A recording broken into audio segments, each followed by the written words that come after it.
Krievijas drons Latvijā. Krievu deportācija. Lidmašīnas ar smieklīgiem nosaukumiem. Garās vasaras brīvdienas. Latvietis sadusmoja krodzinieku Vācijā. Kvalificēšanos olimpiskajām spēlēm. Čehijas futbolista pieredze Latvijā. Labdien! Laipni lūdzam mūsu jaunākajā ziņu pārskatā. Šodien apskatīsim, ko Čehijas avīzēs raksta par Latviju. Latvijā pirmo reizi avarēja Krievijas drons.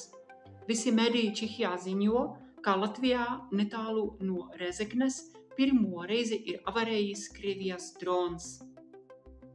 Tu nerunā, aizieji!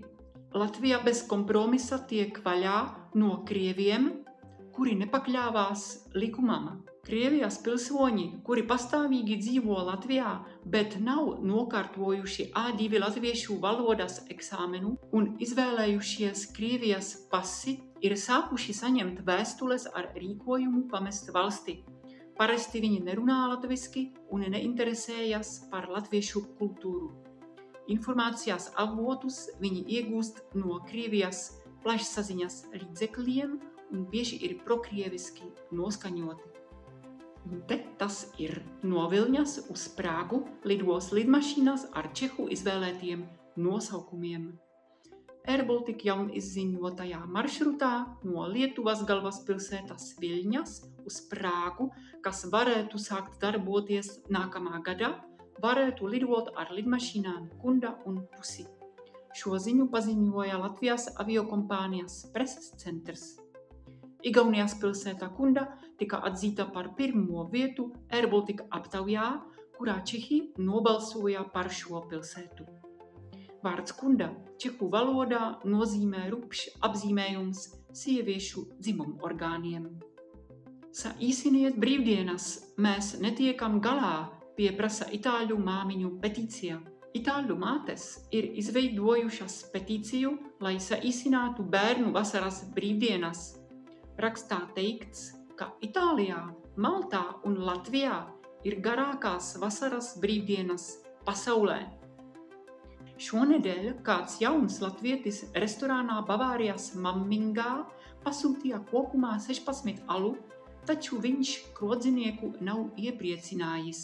Latvietis maksāja ar bankas karti un par katru dzērienu atsevišķi. Sākumā krodzinieks pacietīgi pieņēma latvieša pasūtījumu, bet pie 16. alus viņš vairs nevarēja izturēt.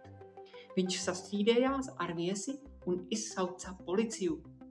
Avīzes atgādināja, ka Latvijā un citās Baltijas valstīs augstās digitalizācijas pakāpes dēļ ir ļoti vēlams maksāt ar karti arī par nelielām summām. Vācijā restorānu īpašniekiem nav pienākuma pieņemt bez skaidras naudas maksājumus. Sports.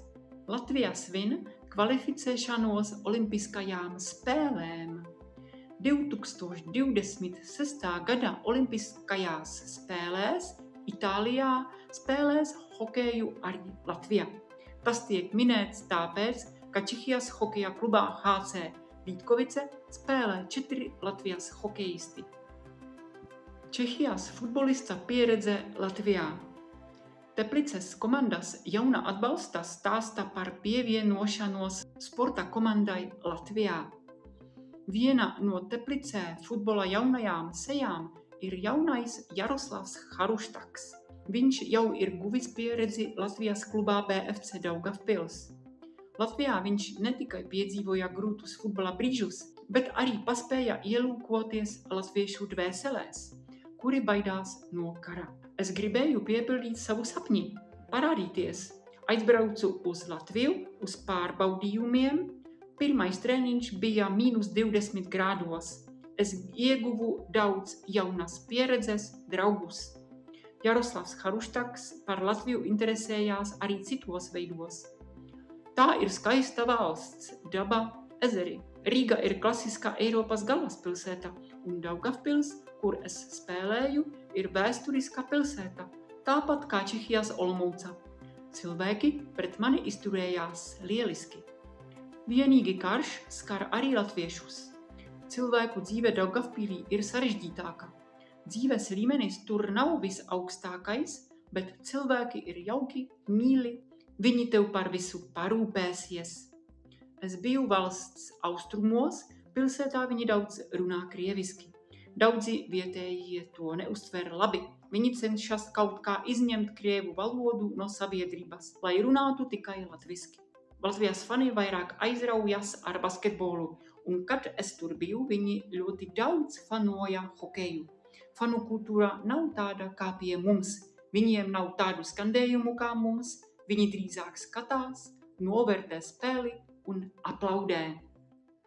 Un tagad aktuālās pērles no pilnīgi parastas Čehijas. Pilzenē cilvēki atklāja dīvaini novietotu jaunu soliņu uz nogāzes, kura sēdeklis bija tik zems, ka uz tā praktiski nebija iespējams apsēsties. Neraugoties uz tā komisko izskatu, pašvaldība nolēma soliņu pārveidot, kas kaitināja iedzīvotājus, jo viņi vēlējās to saglabāt kā turisma apskates objektu. Bruģakmeņu vairs nebija, tāpēc strādnieki trūkstošo vietu aizpildīja ar betonu, kurā iegrāvēja vairākas līnijas, imitējot trūkstošo bruģi. Neparastais pagaidu risinājums pēc tam kļuva par sociālo mediju hitu. Mācītājs izrakņāja bērniem ķirbjus satānisma dēļ. Vienam kaimiņu pasākumam bija pārsteidzošs noslēgums. Bērni izgrieza ķirbjus un pēc tam ar tiem izrotāja parku pie baznīcas. Taču vietējais mācītājs tos sabojāja. Viņš teica: svētdienas vakarā, izejot no draudzes, es redzēju daudzus satānisko svētku Halovīna simbolus, kas bija izvietoti mūsu svētvietas priekšā. Šie svētki ir radušies mūsdienu pagānu pasaulē kā pretsvars mūsu gaidāmajiem svecīšu vakaru svētkiem.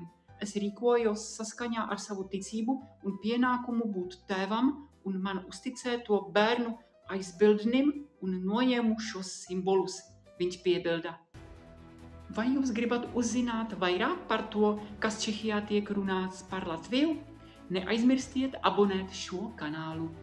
Novēlu jums mierīgas pēdējās vasaras dienas un uz drīzu tikšanos!